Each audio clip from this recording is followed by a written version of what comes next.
I'm a son of a postman. My father worked for the United States Postal Service. My mother worked for the district attorney in my hometown. So let me tell you what that means. I got away with nothing. Not a thing. Because in the city of Chickamauga, there's only 2 city routes.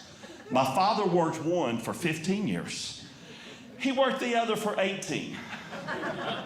The one for 15 years, he walked 12.3 miles a day, 5 days a week. Come on, somebody. That's hard work. Now, you're probably thinking, Big Rich, how you remember that? Because I heard it every day of my childhood. Anything that had to be done around the house, he'd say, boy, go help your mother. Why do I have to do it? Son, I walked 12.3 miles today. What did you do? Mom would come home with the groceries from the store. Hey, get out there and get those groceries. Why me? Oh yeah, 12.3 miles. But it's funny, my father, my Uncle Harold, and their 2 best friends, a guy named Fuzz and Dicey, and that was their names. They would walk 36 holes of golf every other weekend, and not a word was said about 12.3 miles. See, in life, it's all about perspective. But I'm an only child, and I know for you folks from Utah, this is like a unicorn sighting right here.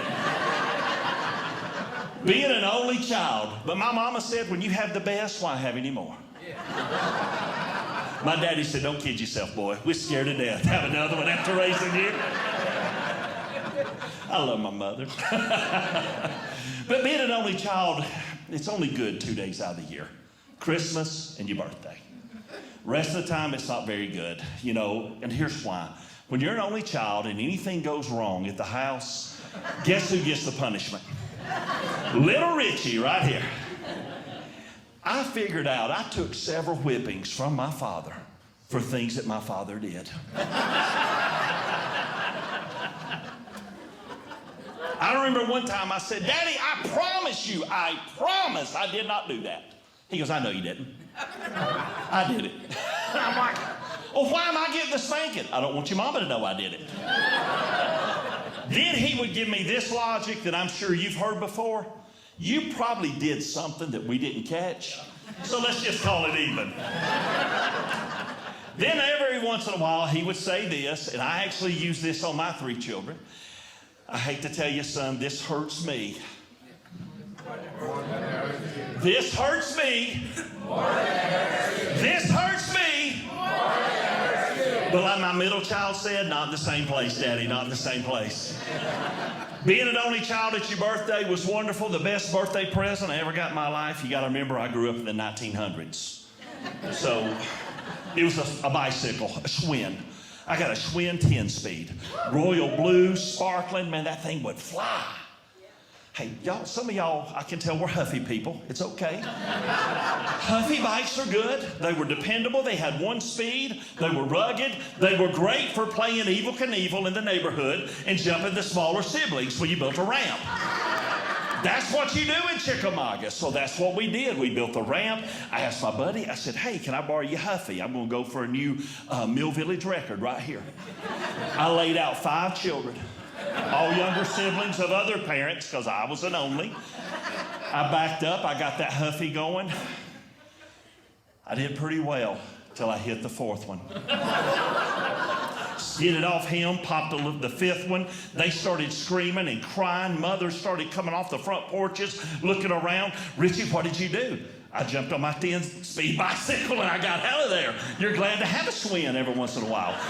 And I did set a new record there. I got that 10-speed in 2.8 seconds. Because when you see somebody's mama coming after you for pulling an Evel Knievel, that's not a good day. That's not a good day. But being an only child at Christmas is like winning the Price is Right sweepstakes. Man, it was good living. Remember, 1900s, no Walmart, no Amazon. Here's what I had. I had the JCPenney catalog. Come on, somebody. And I had the Sears catalog. My father hated those catalogs. Why? 12.3 miles. You haul those things all over Chickamauga, you wouldn't like them either.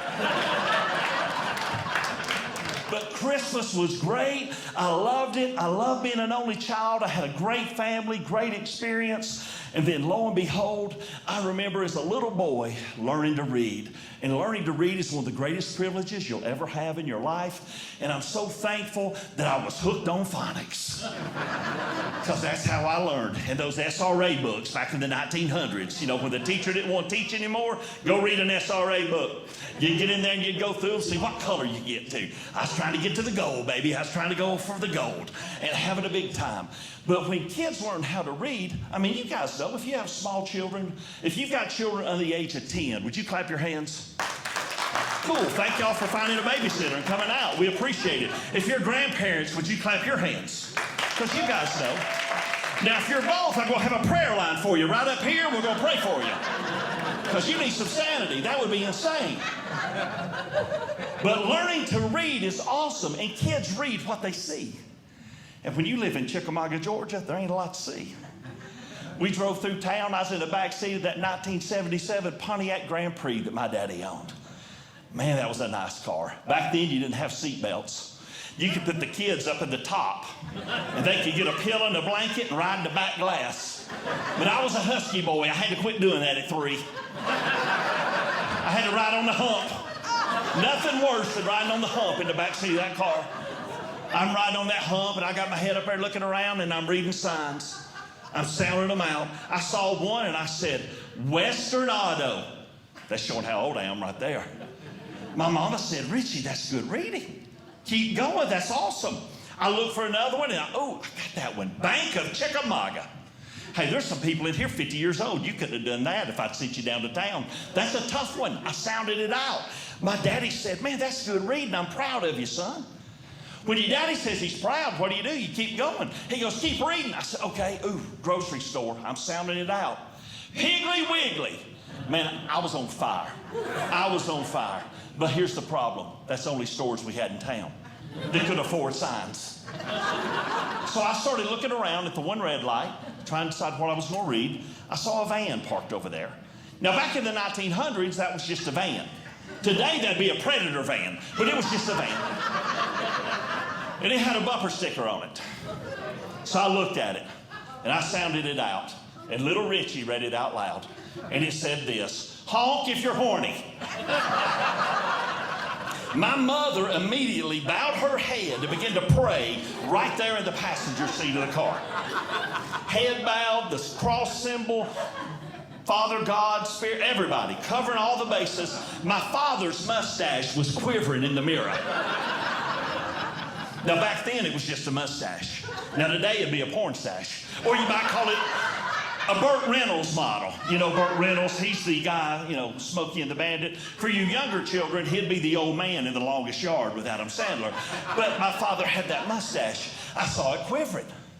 I said, oh my gosh, my dad's laughing. So what did I do? I got louder.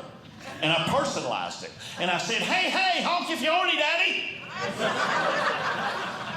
My mother came out of prayer. She looked at my father and said, Lynn, do something. So my dad blew the horn twice right in the middle of Chickamauga.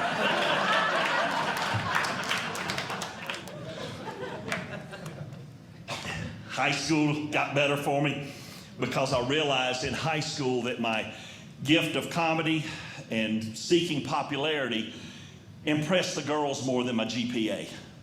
And I struggled in my GPA, but I didn't struggle in the comedy part. So lo and behold, I just focused more on it.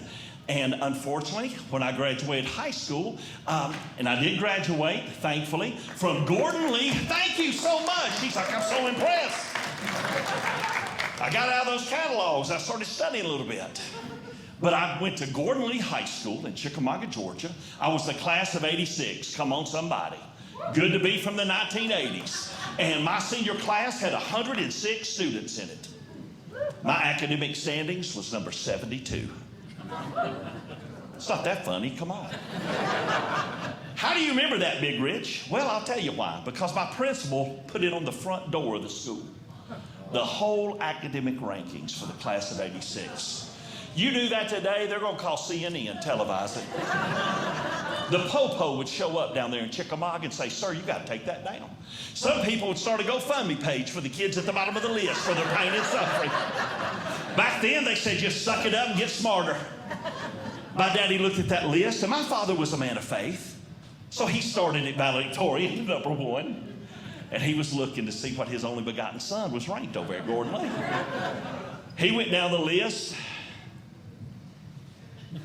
flipped the page, got down there in the meat of page 2, Richmond D. Brock, number 72. That night at dinner, because we ate dinner as a family back in the 1900s. And lo and behold, we're sitting there eating dinner. My father said the blessing. And when he finished with amen, here's what he said. Sue, that was my mother's name. Sue, guess what your boys ranked over at the high school academically?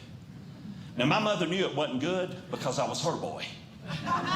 If it'd been good, it'd been our son, my son. And plus, she raised me, so she knew, I wasn't paying attention like I should. And listen, my mother was like Joel Osteen before there ever was one. She was sweet, she was kind, she was always smiling, positive. She looked at my father and said, Lynn, I don't know, what is it? Sue, brace yourself. 72. They were as quiet as y'all are right now. And my sweet mama said, well, out of how many? 106. I said the first thing that popped in my head. I said, hey, it ain't that bad. It's about half. I'll give the lower tier people a moment to catch that joke. My daddy said, son, that's why you're 72 right there. Because 72 is not even close to half of 106. So then I did what most teenagers do. I deflected it on somebody else. I said, well, my best friends are 104 and 105. My dad said, that's your other problem. You hang around idiots, too. About that time, I heard Van Halen, Panama, blasting in my driveway.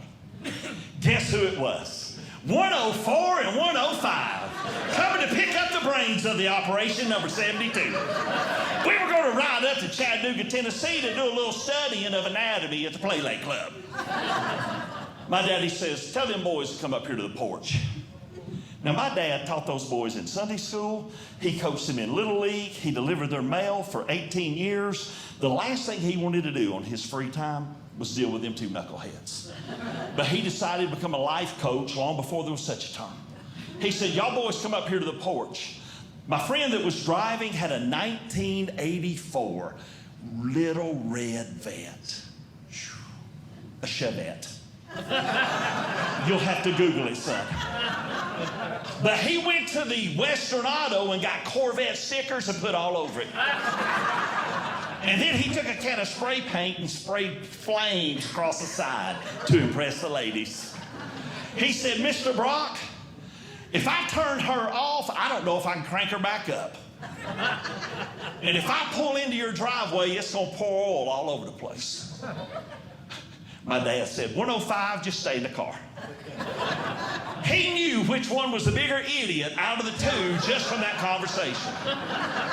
Now, I will say this, 104 is doing well today. He's married. He's got 2 wonderful children. He's got a great job and a great home right there in good old Chickamauga, Georgia. Y'all give 104 a hand. He did well.